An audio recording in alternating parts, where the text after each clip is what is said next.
नसीब से हार गई मैं। आज पहली रात थी। बिस्तर पर फूल सजाए गए थे और कामरान की शादी हुई थी। शादी बहुत ही धूमधाम से की गई। नबीला बेड पर बैठी थी। कैमरामैन तस्वीर बना रहा था। वो कभी दाएं सर कर रही थी और कभी बाएं।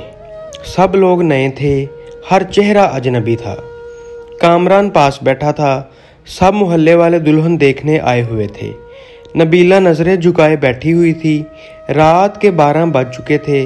वो बहुत थक चुकी थी। भूख से बुरा हाल था। सब चले गए। दरवाज़ा बंद हुआ। कामरान नबीला के पास बैठा। आप ऐसा करें, चेंज कर लें, थक गई होंगी। नबीला ने ड्रेस चेंज किया। भूख से उसकी हालत गैर हो रही थी, लेकिन क्या कर सकते थे। कामरान को उसकी थकन से क्या वास्ता था। वो मोहब्बत भरी बातें कहाँ करना चाहता था।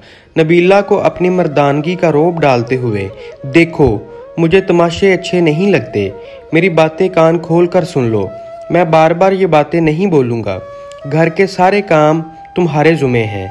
नबीला के हाथ में झाड़ू और मुकद्दर में किचन लिख दिया। नबीला जब घर के सारे काम करके रात को बिस्तर पर लेटती तो उसका शोहर उसके पास आ जाता और सारी रात उससे मुबासरत करता। कामरान, शादी को 3 महीने गुजर गए हैं, आप मुझे कहीं घुमाने लेकर नहीं गए। इस पर उसके खामद ने उसकी बेइज्जती की और नबीला चुपचाप रोती हुई अपने कमरे में जाकर लेट गई। नबीला कामरान के इस जुल्मो सितम और गंदे रवैये से बिल्कुल तंग आ चुकी थी। एक दिन उसने जहर पी लिया और सारी उम्र के लिए कामरान से दूर चली गई। अल्लाह हम सबको हिदायत दे और सीधे रास्ते पर चलने की तौफीक अता करे। आमीन सुम आमीन। बराहे करम, अगर मेरी ये वीडियो आपको पसंद आए तो प्लीज़ इसको लाइक करें और मज़ीद इस तरह की अच्छी वीडियोज़ के लिए मेरे इस चैनल को लाजमी सब्सक्राइब कर लें। शुक्रिया।